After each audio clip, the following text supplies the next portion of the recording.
Salut les internets et bienvenue dans cette nouvelle vidéo. Nous allons parler de blondinette, de chat noir et de sorcellerie. Et oui, nous allons parler de Sabrina l'apprentie sorcière. Et vous savez, il y a toujours un pouvoir que j'ai voulu avoir. C'est celui de pouvoir se changer d'un claquement de doigts. Un peu comme Sabrina dans son générique.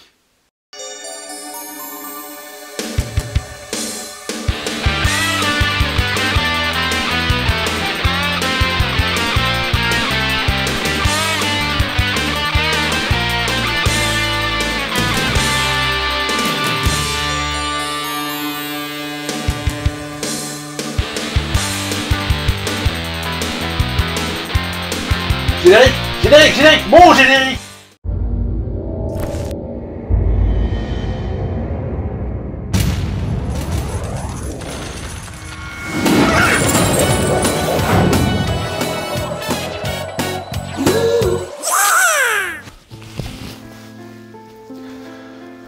Comme vous l'avez compris, nous allons parler aujourd'hui de Sabrina l'apprentie sorcière, ou Sabrina the Teenage Witch. Si comme moi vous avez été adolescent à la fin du siècle dernier, vous ne pouvez pas être passé à côté de cette sitcom américaine diffusée pour la première fois en 1997 dans la planète de Donkey Kong sur France 2, soit il y a déjà 21 ans. La série a été produite par Nell Scovell, qui accessoirement était déjà scénariste sur la série Monk ou sur le film Chérie, nous avons été rétrécis. C'est pas le meilleur. La série s'inspire du comics du même nom de chez Archie Comics. Archie qui tient son nom d'une de leurs bandes dessinées phares, Archie. Ayant rencontré que peu de succès en France en 1971, exactement la même année où il sort aux États-Unis, le comic de Sabrina. Archie Comics a aussi sorti quelques adaptations de dessins animés en BD, comme les Pierres à Feu, les Tortues Ninja, Scooby-Doo ou encore Sonic. Sabrina l'apprentie sorcière est donc créée par Georges Gladir et Dan DeCarlo et apparaît dans l'univers de Riverdale, qui contient les personnages d'Archie et d'autres créations de l'éditeur. Une série est d'ailleurs tirée de cet univers et s'appelle Riverdale. Cette série raconte donc l'histoire de Sabrina Spellman, jouée par Melissa Joan Hart, une jeune fille qui apprend à son anniversaire de 16 ans qu'elle est une sorcière, fille d'un sorcier et d'une mortelle. Une relation étrange avec un père relativement absent et une mère archéologue au Pérou, qui ne peut pas voir sa fille sans risque de se transformer en boule de cire. Oui, le conseil des sorcières n'est pas très favorable au mariage pour tous. Enfin, entre mortels et sorciers en tout cas. La série se distingue aussi par les personnages secondaires des deux tantes qui l'élèvent. Zelda, à l'esprit ordonné et vif, et Hilda, beaucoup plus lunaire. Sabrina, comme toute sorcière qui se respecte, est aussi accompagnée d'un chat noir, Salem, qui est en réalité un sorcier maudit, qui doit vivre un siècle dans le corps d'un chat suite à une tentative d'invasion du monde ratée. Oh, comme tous les jeunes garçons, je rêvais d'être le maître de la planète, mais la différence c'est que moi j'ai réellement essayé de le faire. Ah oui, je comprends alors pourquoi tu accapares le sofa. Est-ce que tu imagines un peu, moi, devenir un jour le tout-puissant empereur de la Terre? Avoue que c'est plus glorieux qu'être un simple animal domestique. Oh, mais de quoi tu te plains? T'as une vie de patachon. Je ne peux pas aller danser, ni jouer au squash. Tout ce que je fais, c'est attendre toute la journée d'entendre le bruit d'une boîte de conserve qu'on ouvre. Salem, tu veux ta souris en caoutchouc? S'il te plaît.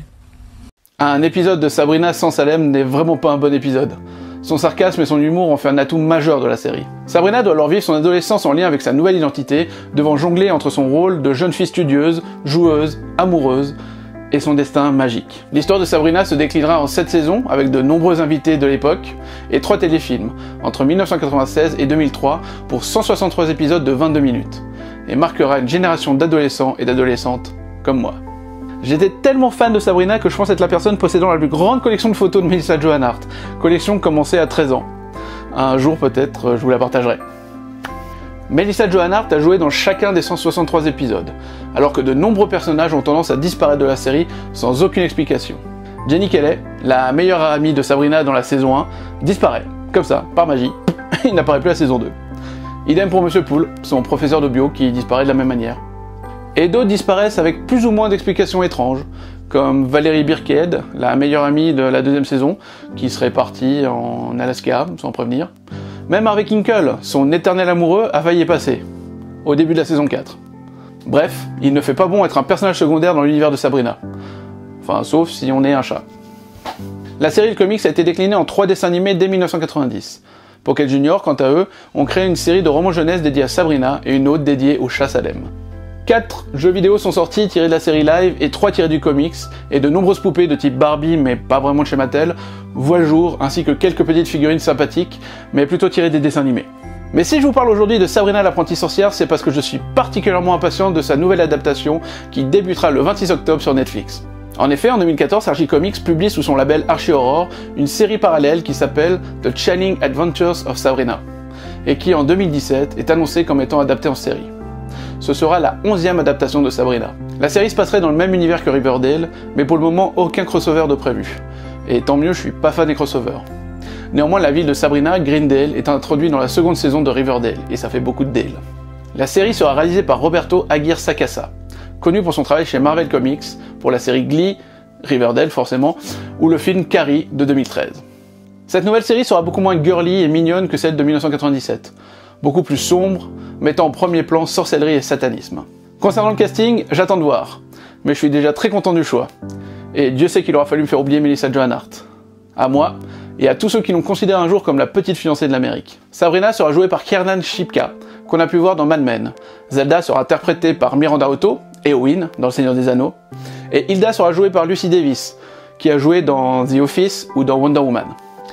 Et voici l'interprète de Salem Saberagen, oui, parce qu'il a un nom de famille.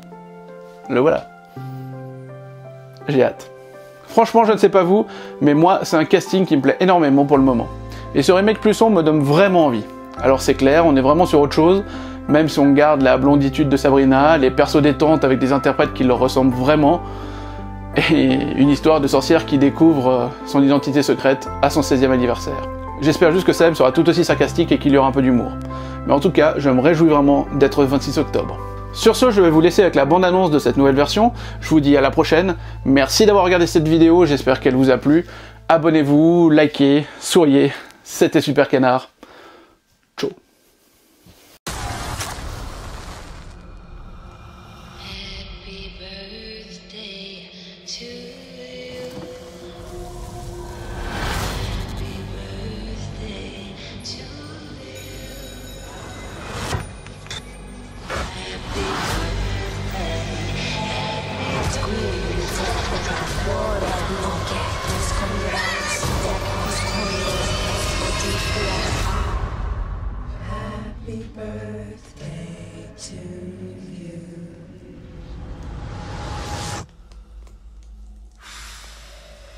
C'est repasse pour voir.